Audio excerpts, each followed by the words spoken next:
सर्वविद्यामयी नित्या ब्रह्ममयी परात्परे ज्ञानरूपा महादेवी तारिणी प्रणमाम्यहम्। ओं ह्रीं श्रीं হুং ফটকজটে তারা মাতা স্বাহা। জয় মা তারা।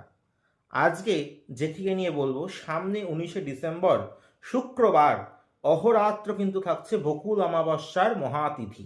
যদি এই তিথিকে কাজে লাগাতে চাইছেন, অবশ্যই জীবনে মনস্কামনা পূর্ণ করতে চাইছেন, করুন অবশ্যই উপাচার। কিন্তু উপাচার তো আপনারা নিজেরাই করতে পারবেন, কিন্তু যদি জীবনের সমস্যার স্থায়ী সমাধান চাইছেন, যদি চাইছেন সমস্যাকে একদম সম্পূর্ণরূপে মুক্তি পেতে, অবশ্যই কিন্তু সঠিক কোনো জ্যোতিষ তান্ত্রিকের বা কোনো অভিষিক্ত ব্যক্তির হাত ধরুন। অবশ্যই কিন্তু আমি বলবো, যারা যারা চাইছেন সমস্যা মুক্তি পেতে, যদি আমার কাছে যোগাযোগ করতে চাইছেন, আপনাদের কাছে কিন্তু মহা সুযোগ উপস্থিত। কারণ সামনে 25শে জানুয়ারি নতুন বছর, মাতঙ্গীর বছর, যেহেতু এবার রবির বছর, সেই জন্য কিন্তু মাতঙ্গী নবরাত্রিতে আমি অবশ্যই তারাপীঠ মহাশ্মশানে মহাযজ্ঞ করব, এবং বারটিও কিন্তু রবিবার। সুতরাং অবশ্যই যারা যারা জীবনে মান যশ প্রতিষ্ঠা এবং আর্থিকভাবে স্থিতি চাইছেন, ব্যবসায়িক উন্নতি চাইছেন, জীবনে কঠিন থেকে কঠিনতম সমস্যার মুক্তি চাইছেন, চ্যালেঞ্জ গ্যারেন্টিযুক্ত রেমেডি চাইছেন, অবশ্যই কিন্তু যোগাযোগ করবেন।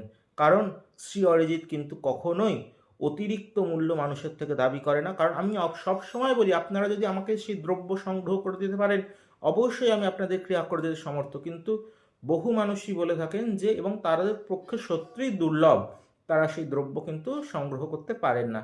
অবশ্যই সেই জন্যই তারা কিন্তু ছুটে আসেন, এবং তাদের জন্যই কিন্তু সাধারণ মানুষ, আপামর ব্যক্তির সুবিধার্থে আমি কিন্তু মায়ের সেবায় যে মানুষকে কি করে ভালো রাখা যায়, সেই জন্যই কিন্তু ক্রিয়া করে থাকি। অবশ্যই কিন্তু যারা যারা চাইছেন জীবনের সমস্যার মুক্তি পেতে, অবশ্যই 8336954491 এই নাম্বারে বুকিং করুন, চ্যানেল সাবস্ক্রাইব করুন এবং লাইক করতে ভুলবেন না, এবং চেনা জানা বন্ধু বান্ধবদের মধ্যে শেয়ার করুন। যেটিকে আজকে বলবো, অবশ্যই বকুল অমাবস্যার দিন কিছুটা পাঁঠার মাংস সংগ্রহ করুন, সেটিকে একটি মাটির সরার মধ্যে দিয়ে তার সামনে একটি ঘিয়ের প্রদীপ, একটি ধূপকাঠি জেলে দিন, এবং অবশ্যই ওং হ্রিং কারিকাওই নম এই মন্ত্র যেমন জপ করতে পারেন, বা ওং হ্রিং করালিন্যই নম এই মন্ত্র অবশ্যই পাঠ করুন, এবং যে কোনো একটি মনস্কামনা নিয়ে করবেন।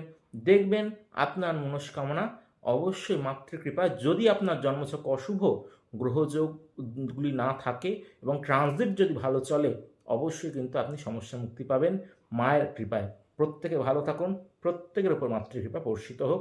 নমস্কার। জয় তারা, জয় মা তারা।